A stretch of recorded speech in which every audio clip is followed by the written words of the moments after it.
Sir, ಅಭಿಮಾನಿಗಳ ಜೊತೆ ತಮ್ಮ ಬರ್ಡೇ ಸೆಲೆಬ್ರೇಟ್ ಮಾಡ್ಕೊಳ್ತಾ ಇದ್ದೀರಾ, ಏನ್ ಹೇಳಕ್ ಇಷ್ಟಪಡ್ತೀರಿ ಈ ಸಂದರ್ಭದಲ್ಲಿ ಸರ್? ಎಲ್ಲ ಅಭಿಮಾನಿಗಳು ಥ್ಯಾಂಕ್ಸ್ ಹೇಳೋದಕ್ಕೆ ಇಷ್ಟಪಡ್ತೀನಿ. ಕರ್ನಾಟಕದ ಎಲ್ಲ ಭಾಗದಿಂದನೂ ಸಹ ಅಭಿಮಾನಿಗಳು ಬಂದಿದ್ದಾರೆ.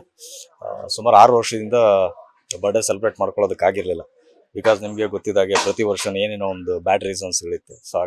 ಸೊ ಈ ವರ್ಷ ಅಭಿಮಾನಿಗಳೆಲ್ಲ ಸೇರಿ ಆಚರಣೆ ಮಾಡಬೇಕು ಅಂತ ಹೇಳಿ ನನ್ನ ಹುಟ್ಟುದಬ್ಬನ ಅವ್ರ ಹುಟ್ಟುದಬ್ಬದಷ್ಟೇ ಸಂಭ್ರಮದಿಂದ ಆಚರಣೆ ಮಾಡ್ತಾ ಇದ್ದಾರೆ. ಸೊ ಎಲ್ಲ ಅಭಿಮಾನಿಗಳಿಗೂ ಥ್ಯಾಂಕ್ಸ್ ಹೇಳಕ್ಕೆ ಇಷ್ಟಪಡ್ತೀನಿ. Okay sir.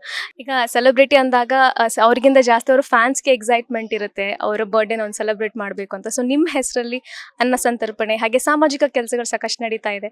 ಸೊ ಇದ್ರ ಬಗ್ಗೆ ಏನು ಹೇಳ್ತೀರಾ ಸರ್? ಎಲ್ಲ ನನ್ನ ಅಭಿಮಾನಿಗಳಿಗೆ ಥ್ಯಾಂಕ್ಸ್ ಹೇಳ್ಬೇಕು. ಅವರ ಪಾಪ ನಿನ್ನೆ ರಾತ್ರಿ ಫುಲ್ಲು ಮಳೆ ಇತ್ತು. ಮಳೆನಲ್ಲೂ ಸಹ ಅವರೆಲ್ಲ ಯಾರು ನಿದ್ದೆ ಮಾಡಿಲ್ಲ, ಸರಿಯಾಗಿ ಊಟ ಮಾಡಿಲ್ಲ. ಸೊ ನಾನು ಫ್ಲೆಕ್ಸ್ ಹಾಕ್ಕೊಂಡು ಡೆಕೋರೇಷನ್ ಮಾಡಿಕೊಂಡು ರಾತ್ರಿ ಎಲ್ಲ ಅಡುಗೆಗೆ ಏನು ಬೇಕೆಲ್ಲ ಪ್ರಿಪ್ರೇಷನ್ ಮಾಡಿಕೊಂಡು ಎಲ್ಲನೂ ಮಾಡ್ತಾ ಇದ್ದಾರೆ. ತುಂಬ ಅಡಚಣೆಗಳ ಮಧ್ಯೆನೂ ಸಹ ಭಾಳ ಕಷ್ಟಪಟ್ಟು ನನಗೋಸ್ಕರ ಇವತ್ತಿನ ದಿನ ಡೆಡಿಕೇಟ್ ಮಾಡಿದ್ದಾರೆ.